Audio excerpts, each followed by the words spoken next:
kwamba mambo yataenda kubadilika. Hatutaishi kama tulivyokuwa tunaishi. Hatutatafuta fedha kama tulivyokuwa tunatafuta. Mambo yatabadilika ghafla. Ghafla. Na kila mmoja atakuwa na msiba wake. Sasa nikasema sio lazima ufike kwenye huo msiba na wewe ukalia. Kwa sababu Mungu ana uwezo wa kukuandaa. Bwana Yesu asifiwe. Mungu ana uwezo wa kukuandaa. Mungu ana uwezo wa kukusaidia. Watu waliopona kwenye Biblia, kila lilipotokea pigo lolote, waliopona ni wale ambao walisikia na wakati walichosikia. Na ndio maana Mungu huwa haleti chochote asipotujulisha kwanza. Bwana Yesu asifiwe. Sasa kwa kifupi tu, kuna watu wameanza kuona, kwa sababu nilisema kuna mambo yatabadilika tu kiuchumi na vitu vingine change. Hautaishi kama ulivyokuwa unaishi. Na nikasema sio muda mrefu, mimi sijui lini yatatokea, na ninaendelea kusisitiza hivyo pia. Lakini kuna neema ambayo Mungu ametupa ya kutusaidia. Kuna namna ambavyo Mungu atatupeleka kwa spidi ya mafanikio, spidi ya kumjua, spidi ya kutembea na yeye. Kwa hiyo ni kipindi ambacho Mungu atatupeleka kwa spidi isiyo ya kawaida.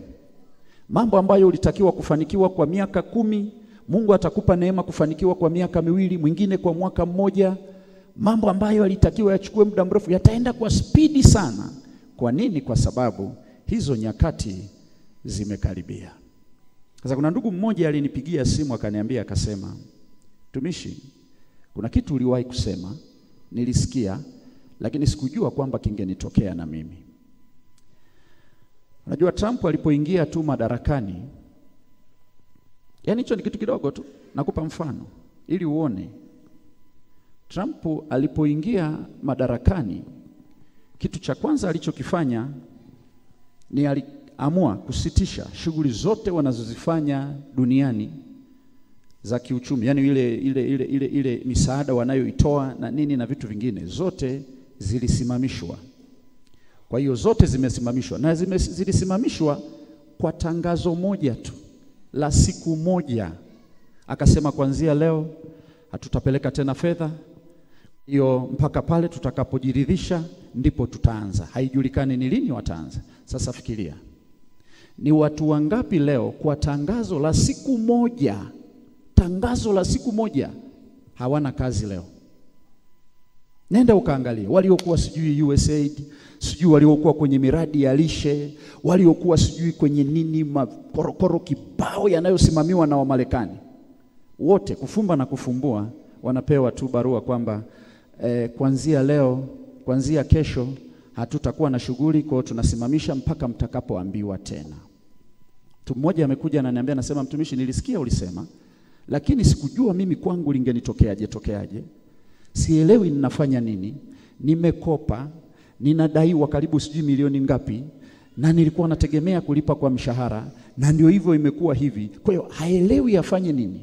Anataka hekima ya Roho Mtakatifu. Niombee Roho Mtakatifu aniambie cha kufanya.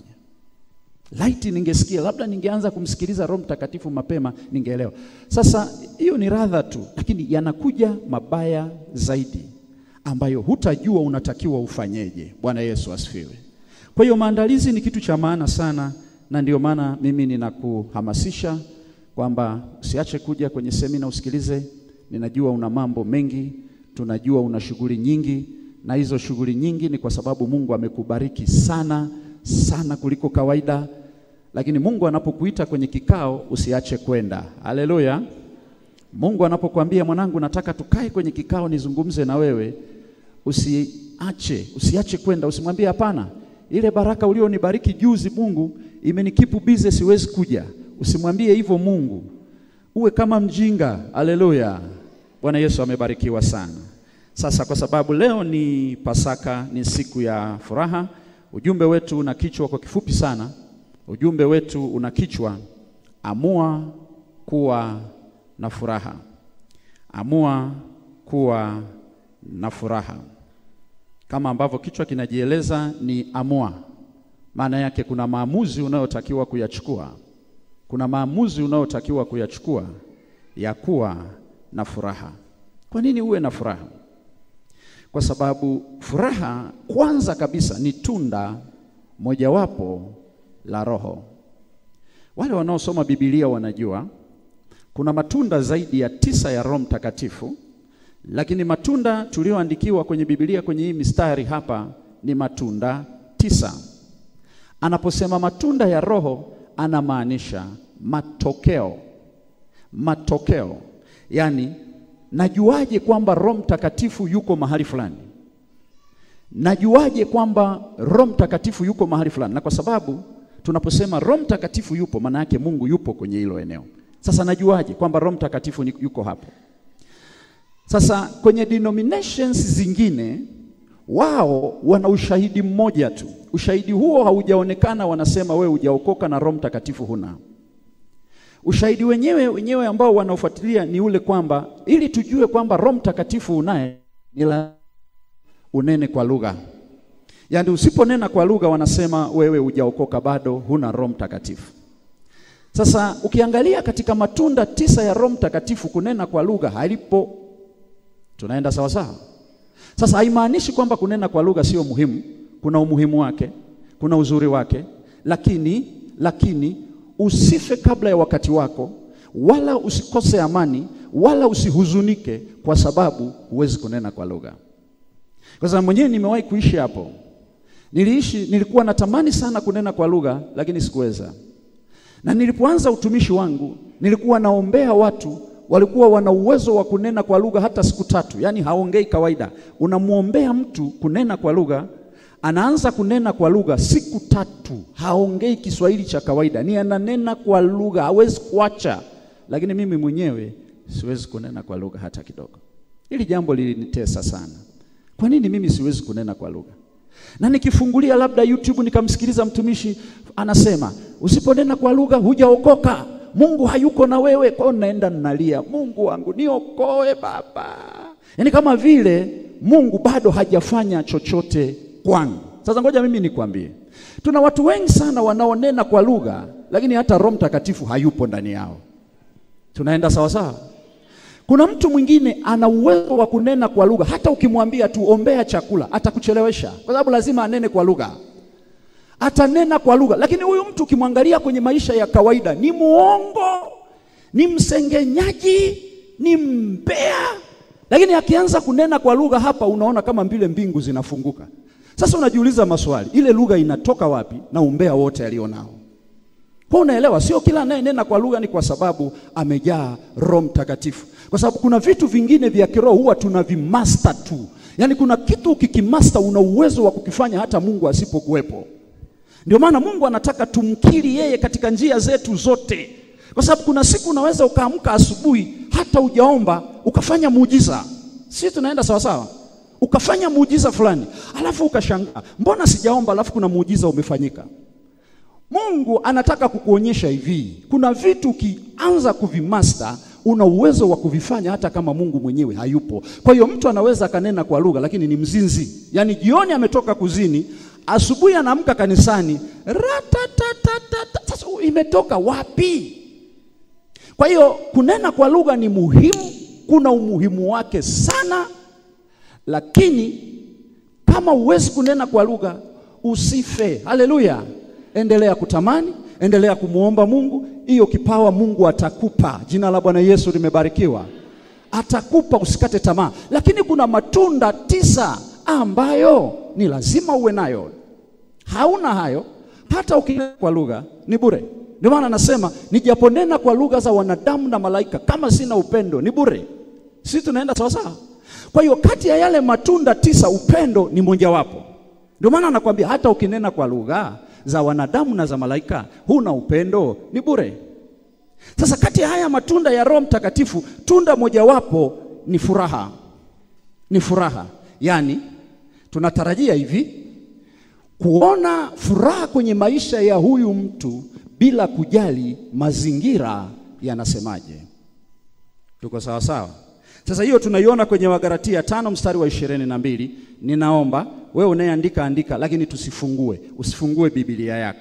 Usifungue. Na muda mchache sana hapa, lakini unaelewa tunda la Roho ni yametajwa pale, sijui upendo, amani, kiasi na hilo furaha. Lakini pia ni mapenzi ya Mungu tuwe na furaha. Ni mapenzi ya Mungu tuwe na furaha. Ndio maana wanaosoma Biblia wanajua, ukisoma ile Yohana 16 mstari wa 24, anasema muombeni Mungu kitu chochote mnachotaka, mpaka sasa hamjaomba. Ombeni kwa Mungu chochote nanyi mtapewa. Anasema ili furaha yenu iwe timilifu. Kama vile ambavyo mzazi ungependa mtoto wako awe na furaha. Hakuna mzazi ambaye hatamani kuona mtoto na furaha. Mzazi yoyote mwenye hekima anatamani kuona mtoto wake akiwa na furaha. Ndio maana kuna vitu vingine huwa tunafanya hata viko nje ya uwezo wetu.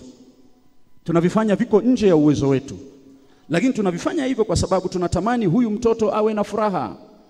Anaweza akakuomba hapa mdoli wa 70,000 na wewe huna hiyo 70,000. Kila akilala akiamka ule mdoli, nimemuona rafiki yangu wanao, ule mdoli, utajikanyaga.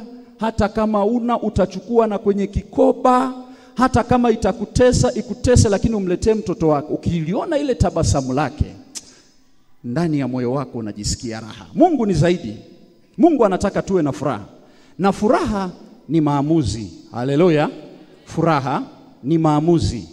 Ukiwa huku duniani, furaha huwa haipo mahali popote umeandaliwa kwamba ukikaa kwenye mazingira haya utapewa furaha.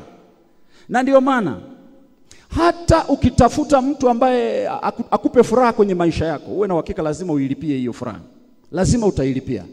Kwa hiyo furaha ni maamuzi binafsi ambayo mtu unatakiwa uwe nayo. Ndio maana kwenye Wafilipi 4 mstari wa 4 Paulo anasema furahini katika Bwana, tena nasema furahini. Hasemi furahini kwa sababu mambo yamekaa vizuri. Hasemi furahini kwa sababu pale ambapo mambo yako utaona yamekaa vizuri, lakini anasema furahi katika Bwana, tena nasema furahi. Lakini sasa hata wataalamu wetu wanatuambia mtu yoyote asiye na furaha ni rahisi sana kupata magonjwa. Ni rahisi sana kupata magonjwa. Lakini mtu aliye na furaha siku zote ni mtu aliye na afya. Kwa hiyo unaweza ukapata tiba kwa kuwa na furaha tu. Tunaenda sawa sawa? Unaweza ukapata tiba ya magonjwa mbalimbali kwa kuwa na furaha. Kwa hiyo ukiona ile tiba ya Dr. Janabi inakushinda, wewe uwe na furaha. Yaani ukimsikiliza Dr. Janabi anakuambia hiki usifanye hivi, hiki usifanye hivi, hiki usifanye hivi, unaona hivyo mimi vyote siviwezi. Wewe amua tu kwamba mimi sasa nitakuwa na nini? Na furaha. Yote nitakayoyafanya nitakuwa na furaha, nitafurahi bila kujali mazingira yakoje. Kwa hiyo furaha ni kitu cha wewe mwenyewe kuamua kwamba mimi nitakuwa na furaha. Bwana Yesu asifiwe. Nilikuwa naangalia research moja iliyofanyika siku za hivi karibuni. Wameandika nchi zenye watu wenye furaha duniani. Eti Tanzania haimo. Nilisema kwani tuna shida gani? Haleluya. Kwani tuna shida gani? Mbona kila kona ukipita unasikia watu wanaimba, wanashangilia, tumshangilie Yesu, hasa Mbeya. Kila kona ukiimba, shangilia. Hicho ni kitu gani? Kwa nini hawana furaha? Why? Eti sisi tuko nyuma kabisa kule chini hatuna furaha. Vitu gani ambavyo vinatufanya tuwe na furaha, tusiwe na furaha? Ukiangalia mtu wa Mbeya huna sababu yoyote ya kutokuwa na furaha. Mtu wa Mbeya, wewe ukishakula ubwabwa, ugali na mbalaga imeisha. Ndio maana mtu wa Mbeya ukimwambia hivi, mimi si nilikwambia hapa wakati fulani, ukimwambia hivi, haisee, njoo Dodoma. Sisi watu wa Dodoma watu tunawakaribisha. Mtu yoyote ukimwambia hivi njoo, anakuambia Dodoma kukame. Yaani kule vyakula bei. Mtu wa Mbeya anachowaza vyakula. Sasa kama vyakula viko vingi namna hii Mbeya, why hatuna furaha? Kwa hiyo tutakuja kuelewa kwamba kutokuwa na furaha ni mpango kamili wa shetani. Shetani asingependa uwe na furaha. Ndio maana hata kuna wakati Mungu kuna vitu akivifanya kwenye maisha yetu hatui na furaha. Kwa nini hatui na furaha? Kwa sababu shetani asingependa uwe na furaha. Sikiliza. Wale wanaojua, tumeshajua kwamba haya ni matunda 9 ya Roho Mtakatifu kwa sababu hiyo. Kuwa na furaha ni kivutio mojawapo cha kumvutia Mungu kwenye maisha yako. Yaani unapoamua kwamba nitakuwa na furaha, unamvutia Mungu kwenye maisha yako. Kwa hiyo ukiwa na huzuni muda wote, ukiwa mtu wa kutia huruma muda wote, kuna aina ya nguvu za giza unazivutia kwenye maisha yako. Sikiliza, kuna aina ya pepo huwa hawaondoki kwa kuwakemea. Yaani kwamba ile ukisema kwa jina la Yesu wapiga kelele, hawaondoki hivyo. Kuna aina ya pepo huwa wanavamia watu na kuwatesa, na ukitaka kuwaondoa hao pepo, namna pekee ya kuwaondoa ni kwa kuwanyima chakula, kwa sababu pepo wanakula. Kinachomfanya pepo amng'ang'anie mtu fulani asitoke ni kwa sababu kuna chakula kizuri anachokipata. Pepo huwa wanakula. Sasa aina gani ya vyakula pepo wanakula? Pepo huwa wanakula emotions, hisia. Furaha ni hisia, si ndio? Huzuni ni hisia, si ndio? Kwa hiyo mapepo huwa wanakula hizo hisia. Kuna mapepo huwa wanafidi kwenye uzinzi. Kuna mapepo huwa wanafidi kwenye uongo. Kwa hiyo kuna pepo anakuja ndani ya mtu kwa sababu kuna uongo. Huyu mtu anasema tu uongo mara kwa mara. Ukimpigia simu, yani ndo niko stendi, lakini ndo anatoka wapi? Mapepo wanapenda kwenye hayo maeneo kwa sababu atapata chakula kwa uongo ambao huyu mtu anaongea. Sasa pepo la namna hiyo, hata hapo ukiita ukasema fire, huwa usikii likilipuka. Na kwa sababu sio kila pepo analipuka. Pepo anayelipuka ni kwa sababu Roho Mtakatifu amemlazimisha kwa ajili ya watu wasioamini. Tunaenda sawa sawa? Kwa sababu kuna wakati unaweza ukasema kwa jina la Yesu, halafu mapepo yakatoka ndani ya watu, yakakimbia. Ila hujasikia hata mtu mmoja anapiga kelele. Kwa pepo linalopiga kelele ni kwa sababu Roho Mtakatifu amelilazimisha kwa ajili ya wasioamini, ili wajue kwamba kuna kitu Mungu amefanya. Haleluya. Haleluya. Kwa hiyo kuna pepo ambao wenyewe wanafidi kwenye uzinzi. Huyu mtu kwa kadri anavyozidi kuwa mzinzi, lile pepo ndo linastawi. Wanafidi kwenye uongo, anavyozidi kuwa muongo linastawi. Kuna pepo anafidi kwenye huzuni. Kadri unavyozidi kuwa na huzuni, ndivyo ambavyo yule pepo anazidi kustawi. Sasa hutamuona akipiga kelele, ila utamuona akideal na kuharibu maisha yako. Sasa pepo wa namna hii, namna ya kuwaondoa, hauwaondoi kwa kuwakemea, lakini unawaondoa kwa kuwanyima chakula. Ukimnyima chakula, huyu pepo anaondoka. Sasa wale wanaoelewa kitu ninachosema, mtu yoyote aliye na mapanya nyumbani kwake, mapanya huwa hayakaagi kwenye nyumba yenye njaa. Yaani ukiona mapanya yako mengi kwenye nyumba ya mtu ni kwa sababu mavyakula yako hovyo. Mapanya huwa hayajagi nyumbani kwa mtu ili kutafuta nyumba ya kuishi. Wenyewe wanajua namna ya kujenga nyumba zao. Lakini anakuja kwa sababu mavyakula yako mengi. Sasa unataka kuwafukuza hawa panya. Yale mapanya ambayo ukiwawekea hata sumu hayafi. Si unajua kuna yale mapanya ukiwawekea sumu hayafi. Kiasi kwamba hata ukileta sumu unaogopa kuwaambia watoto, wekea sumu panya. Anasema wewe usiseme, watasikia. Kwa sababu ukiweka hawali. Sasa mapanya ya namna hiyo ili uyaondoe, wewe yafungie chakula, yanyime, funga vyakula, wasipate mahindi, wasipate maharage, sijui vyakula wasipate, watakimbia wenyewe. Ndiyo maana sio rahisi kukuta panya kwenye geto la msela. Yaani msela ambaye anaamka saa 11 anarudi saa 5, ni anafunua, analala, anafunika, hivyo. Huwezi kukuta panya huko. Na ukimkuta panya yuko kwenye geto la msela, ujue ana matatizo tu ya ndoa. Ameenda kujificha kwa msela. Lakini panya hakai mahali ambapo hapana chakula. The same kwenye haya maroho. Jina la Bwana Yesu limebarikiwa. Kwa hiyo unapoanza kuwa na furaha, unaanza kufungulia milango ya baraka na neema kwenye maisha yako. Kuna vitu vizuri vinaanza kukufuata kwa sababu una furaha. Kwa hiyo furaha ni tiba, lakini pia vile vile furaha ni mlango. Kama vile ilivyo huzuni ni mlango. Biblia inasema lisije likaota shina la uchungu likawatesa wengi. Bwana Yesu asifiwe. Kwa sababu hiyo sasa mambo unayotakiwa kuyafanya. Jambo la kwanza, usisubiri mpaka mambo yabadilike ndipo uwe na furaha. Usisubiri. Yaani usiingie mtego ukasema hivi, yaani mimi mume wangu akiacha pombe nitafurahi jamani. Ukisema hivyo na kuhakikishia hata acha pombe, kwa sababu shetani asingependa uwe na furaha. Ukisema hivi, yani mimi nikija kupata hela nitafurahi sana, hutapata hela. Niamini ninachokuambia, kwa sababu moja kati ya kitu ambacho shetani asingependa kukiona kwako ni furaha. Sasa ukimwambia hivi kwamba nikiwa na hela nitafurahi sana, shetani anasema okay, huyu furaha yake itakuja akipata hela. Kwa hiyo moja ya eneo tunalotakiwa kuwekeza ni kwenye hela, asipate hiyo hela. Lengo ni nini? Asiwe na furaha. Kwa hiyo wewe furahi, unacho furahi, hauna furahi. Bwana Yesu asifiwe. Hata kama una sababu 1000 za kukufanya uwe na huzuni, tafuta sababu moja itakayokufanya uwe na furaha.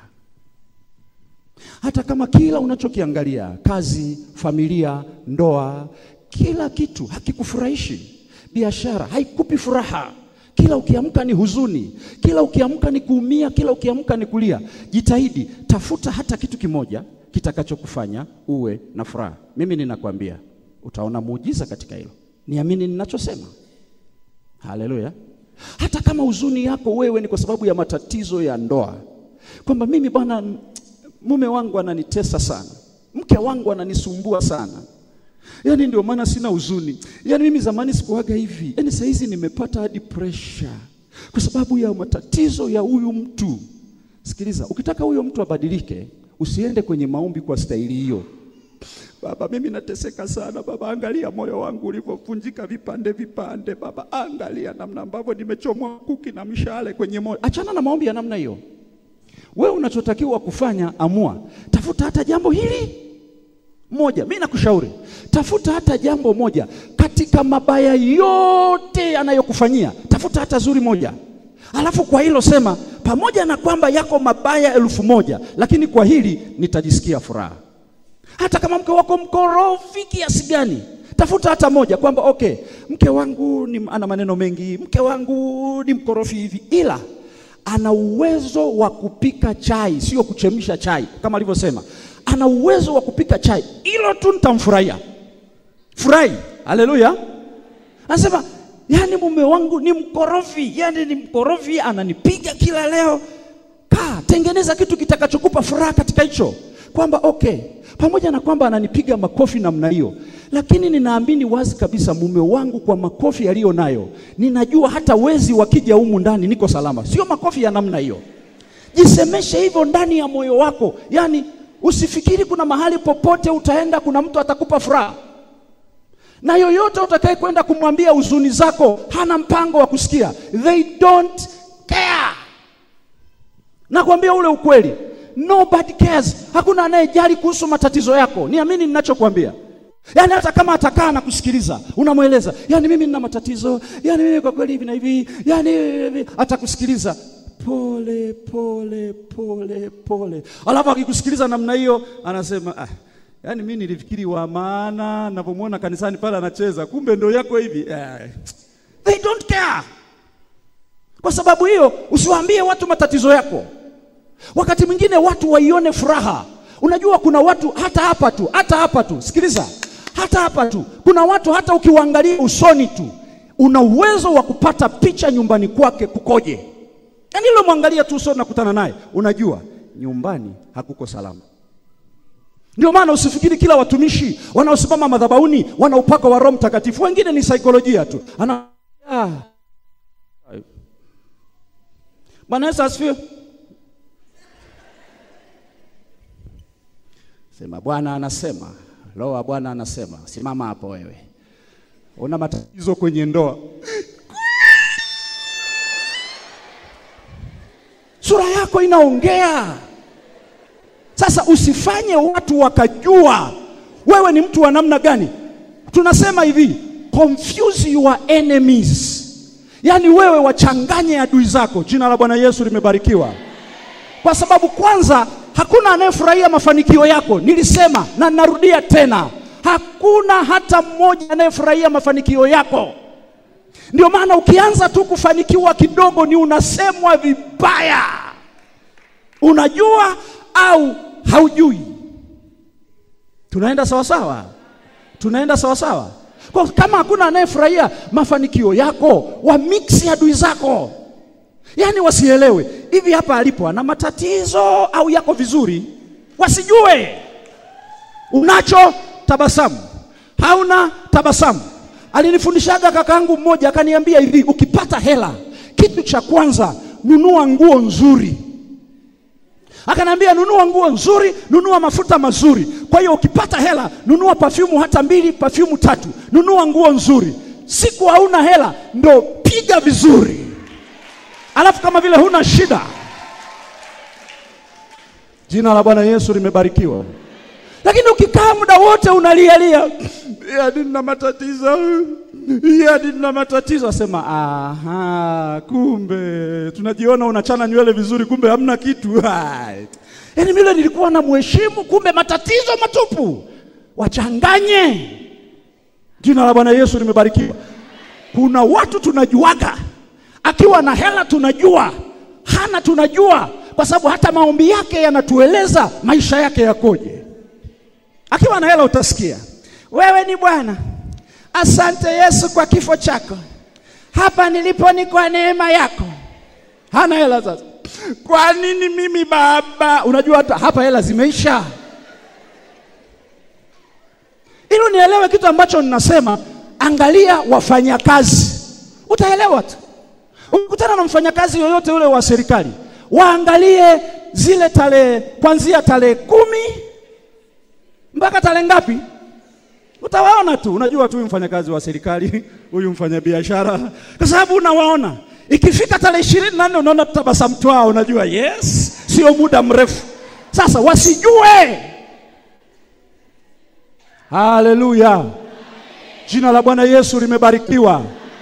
Sikiliza, tabasamu lako, confidence yako, kuoga kwako, kung'aa kwako ndio confidence ya watu kuhusu wewe. Kwani haijawahi kutokea? Huna hata 100. Mwezi mzima hujakamata hata 100. Alafu mtu anakuja, I say, naomba Bwana uniazime milioni 3. Haijawahi kutokea? Sasa wenzako inatutokeaga mara nyingi, naomba unilipie ada. Sasa akikwambia namna hiyo, wala usishtuke. Nakwambia sasa samahani, naomba milioni 3. Nasema okay. Sawa. Kwa hiyo ulikuwa unahitaji lini kwa mfano? Yaani leo nina matatizo, unasema sole Bwana. Yaani ungewahi kidogo tu. Nasema okay, ila sasa kwa saizi kwa kweli imetoka, ila usijali, siku yoyote ikija hapa mbele mimi nitafanya. Wewe ni mtu wa imani, usemi uongo, kwa sababu unatarajia leo au kesho itakuja. Jina la Bwana Yesu limebarikiwa. Sio anakuja kukopa unasema unaomba damu kwa mbu. Usiseme hivyo. Ile confidence ambayo unayo, kwa sababu kuna wakati Mungu anakuvisha utukufu hata kabla hujafika kwenye huo utukufu. Sasa watu wanapoanza kuona huo utukufu, usimwaibishe Mungu wako. Waonyeshe kwamba niko hivyo. Haleluya. Haleluya. Yaani mimi mpaka leo, yaani nakwambia mpaka leo najaribu kumuomba Mungu, kila mwanaume anayekuja anaondoka. Na sasa hizi nimefika miaka 40. Nikikusikiliza tu ninajua sababu kwa nini mpaka leo hujapata. Najua. Jina la Bwana Yesu libarikiwe. Unajua kwa nini ninajua? Kwa sababu hakuna mtu yoyote anayeoa matatizo. Hivi kuna mwanaume yoyote hapa ulioaga mke wako kwa kumuonea huruma? Kwamba ila mwanamke huyo ana matatizo, ngoja nimuoe tu nimsaidie. Uliwahi? Kuna mwanaume alioaga hivyo? Hakuna mwanaume amewahi kuoa hivyo, na hayupo mwanaume atakayeoa hivyo. Kila mwanaume ni hivi, baba nipe mwanamke atakayekuwa msaada kwenye maisha yangu. Kwa hiyo akiona msaada ndio anaoa, sio matatizo. Nikutana na mtu anasema, yaani mimi kwa kweli inaweza katokea mtumishi, niombe tu nina nuksi. Niombee tu kwa kweli, inaweza nikatoka nikaongea na kaka harudi tena. Nikamwambia okay. Kwa mfano ukionana nao huwa mnaongeaga nini kwa mfano? Hamna, mimi tu ni mtu muwazi. Yaani mimi ni muwazi. Usiwe muwazi kwa watu. Uwe muwazi kwa Mungu wako, sio kwa watu. Hayupo mtu wa kukusaidia. Sio dhambi, haleluya. Sio dhambi kusema tu uongo tu namna hiyo. Mtu anakuuliza maisha yanaendaje, unaambia yani kwa saizi ndio super. Hasa mwaka huu, super. Sio dhambi. Ingawa umesema tu uongo, sio dhambi. Hiyo ni imani. Haleluya. Haleluya. Sasa anaonana na mtu, kitu cha kwanza anauliza, dada, habari yako? Salam. Jina lako nani? Mariam Magdalena. Dada vipi? Naweza nikafahamu? Yaani kwa kweli mimi kaka na matatizo mengi sana. Yaani mimi nilivyozaliwa tu kitovu kilikatika. Baada ya kitovu kukatika nikajikwaa. Anakuambia nitakutafuta kesho ndio umuoni tena. Haleluya. Live kabisa. Tulienda Mpanda, nikakutana na kijana mmoja akaniambia, mtumishi, ninaomba unisemee kwa binti yoyote. Angalia hayo maisha. Kwa binti, mimi nikitaka kuoa wananikataa. Nikamuuliza sababu yako nini? Akasema mimi ni muoga. Yaani nikikaa na binti hivi naongea naye, naweza nikajikuta machozi yanatoka yenyewe. Nikasema basi ndio sababu sasa. Lazima binti wa watu mwenye akili na hekima ajiulize haya maswali. Kama siku ya kwanza nimekutana naye machozi yanatoka, tukioana je? Si nitakuwa naamka asubuhi na mkuta hapa, bora niepushe hiyo shari. Furahi wakati wote. Wachanganye adui zako. Hata wakikuuliza maswali, wewe mbona umri wako unaenda? Waambie mume wangu yuko jeshini, akirudi mtaiona harusi yangu. Hayuko masomoni, akirudi mtaona. Hiyo furaha yako ndio confidence yako. Haleluya. Nikufundishe mbinu wewe unayependa kukopa. Usiende kukopa ukiwa unatia huruma. Naomba uniazime laki. Yaani mwenzako wiki yote hii sijakamata hata 100. Naomba uniazime tu laki, mtoto anaumwa amehalisha dopa laki. Lazima ajiulize maswali. Mimi mwenyewe ukija kwangu sikukopei. Najiuliza maswali. Kama amekuja kukopa anatia huruma namna hiyo, analia, nikienda kumdai je, nitakuta amekufa. Nani atakayenilipa hiyo hela yangu? Kwa wewe furahi wakati wote. Jina la Bwana Yesu limebarikiwa. Yaani wakati mwingine hata wasijue kwamba una shida. Yaani unajua kabisa unayemkopa yuko hapo. Unajipanga huko. Nakupa mbinu. Wewe unafikiri kwa nini matapeli wanaweza kutapeli watu? Kwa sababu anakuja kulingana na kile alichonacho. Yaani akija kama tajiri, anakuja kwako kama mtu mwenye uwezo, anakupiga kwa staili hiyo. Unajua tuna mradi fulani, kwa hiyo na katika ule mradi tuna kama bilioni 2. Kwa hiyo sasa tunachotafuta tu hapa ni mtu atakayetusaidia tu 1 2 3. Unamwangalia unasema hapa hela zipo kweli. Asante Mungu umeniona. Anakupiga hata hiyo 100,000 ulio nayo. Sisi tunaenda sawa? Anasema iweni wajanja kama nyoka, kwa sababu watu wa ulimwengu wana hekima, sio kama watoto wa Mungu. Unajua kabisa unayemkopa, unayetaka akupe hela yuko pale. Unatoka zako huko na tunyimbo, hakuna Mungu kama wewe. Habari za leo bwana. Safi. Afu kama vile unapitiliza. Samahani bwana, una laki hapo uniazime mara moja, nataka nitatue tatizo kidogo hapa. 100,000 tu afu nitaurudisha sehemu mrefu. Maneno mengi. Yeye mwenyewe anawaza, anasema okay, huyu hana shida huyu. Kwa alivyokuja hapa, ngoja tu nimpe. Anapokupa huko dada anasema Mungu nisaidie tu nipate namna ya kurudisha. Maana confidence alionayo kwangu sijui. Usitietie huruma. Kwani hapa kuna mabosi mko hapa? Mnapofanyiaga interview watu, mnaangalia kitu gani? Hawakujui rohoni. Unapoenda kwenye interview wala usimpeleke Yesu wako. Kwamba mimi kwa kweli nitakuwa mwaminifu sana kwenye kampuni yako. Yaani mimi nimejaa sana roho hadi anafurika. Usiseme hivyo. Ile confidence yako. Uwe jeuri kama Mnyakyusa.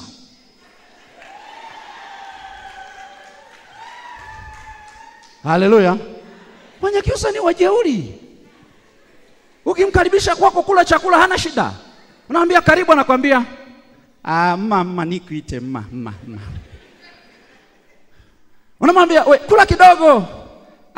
Asante ndugu yangu, kwa kweli nimekula.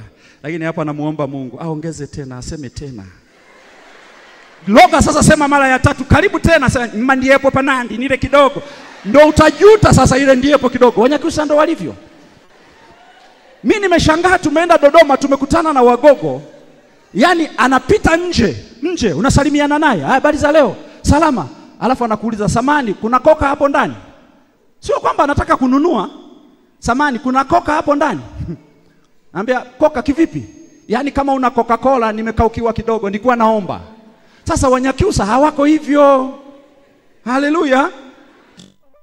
Barikiwa. Ndio hivyo nao unavyotakiwa kuwa. Uwe maskini jeuri. Usionewe kwa sababu huna kitu. Jina la Bwana Yesu limebarikiwa. Waonyeshe Yesu wako uliye naye. Unawatafuta watu hawapokei simu, usijionyeshe una shida kiasi hicho. Unapiga mara ya kwanza hapokei, mara ya pili hapokei. Unapiga miss call 9. Unataka kufa au? Anajua tu huyo ana shida. Mtu asiye na shida ni call moja tu, hajapokea anachana naye.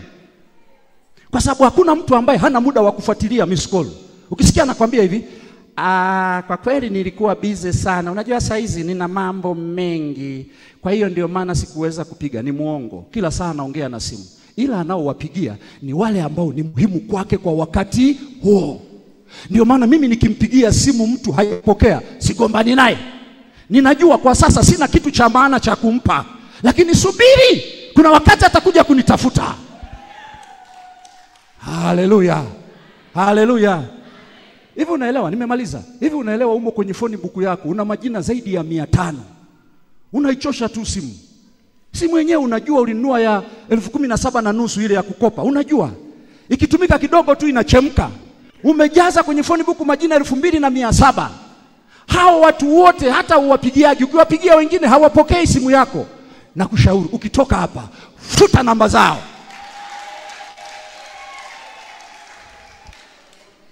Nikifuta sasa siku akitaka kunisaidia je? Wa nini sasa kama hana mpango na wewe leo? Akitaka kukusaidia ataitafuta namba yako, na akikutaka wewe aitafute namba yako. Haiwezekani wewe mtu kila siku unampigia na kwambia we nani? Mimi ndio yule ambaye tunakutanaga pale kanisani. Yupi huyo? Yaani yule ambaye siku ile wakati unatoka nikajikwaa, unakumbuka? Achana na hizo habari. Haleluya. Hakujui, achana naye. Atakutafuta kwa sababu ana shida na wewe. Bwana Yesu asifiwe. Naomba usimame.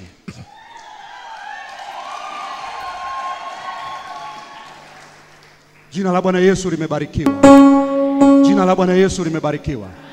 Kuna watu hata ukiwatazama sura zao, yani ni kama vile amebeba matatizo ya dunia yote. Yani matatizo ya Wachina, Wajapani, Wahindi, yote amebeba kichwani yeye. Wewe sio wa kwanza kuwa na matatizo. Kwa sababu hiyo, kama wewe sio wa kwanza, furahi. Matatizo huwa hayaishi kwa sababu umetia huruma sana. Na wewe unayependa kutiliwa huruma mara kwa mara, kutiliwa huruma, urwa kwanda na abinire bakangetire, urwa kabiri na abinire bakangetire, achana nao. Sisi wenzako wakati mwingine tukiumwa, hatutaki hata watu wajue kwamba tumeumwa. Kwa sababu ninaona kuumwa ni embarrassing, yani ni aibu. Kwa hiyo ninajificha watu wasijue. Hayo ukiumwa tu kidogo unalegeza na macho, selfie, chwa. Wapendwa, maombi yenu. Lengo lako tu unataka waseme pole, achana nao. Haleluya. Haleluya. Ifanye na nyumba yako, nyumbani kwako kiwe kituo cha furaha. Fundisha watoto wako kwamba tufurahi wakati wote. Vitu vinavyowaletea huzuni nyumbani achana navyo. Vingine vione kama vile havipo, vingine viondoe. Nakwambia kuna nyumba ukienda unafurahi. Yaani unatamani hata uendelee kukaa. Lakini kuna nyumba ukienda unatamani saa hiyo ugeuze uende kwenu. Kwa sababu unafika, mama mwenye nyumba amenuna. Yaani kama vile anakuuliza, unaondoka saa ngapi? Baba mwenye nyumba ndio huyo naye amenuna. Habari za leo. Wana kitoto cha kiume kina miaka 2 na chenye kimenuna kama kasaidizi kama mganga wa kienyeji anakuangalia hivi. Ifanye nyumba yako iwe sehemu ya furaha.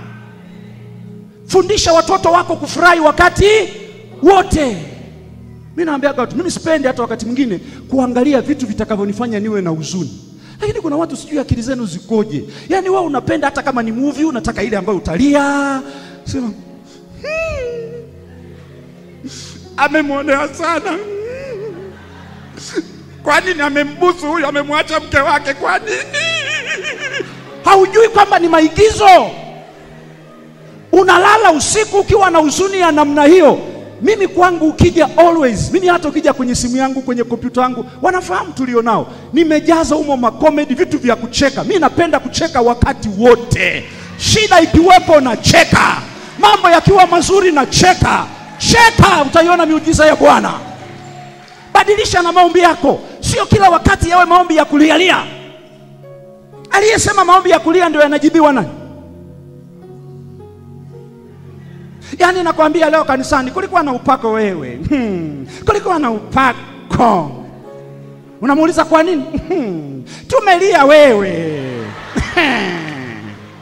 Alafu nini kimetokea? Wakati mwingine unaingia kwenye maombi yako unacheka. Rakatapaya. Riko shata. Shetani anashangaa. Huyu mtu na matatizo yote haya anacheka nini? Kwa sababu shetani haelewagi kitu. Una uwezo hata wa kumdanganya.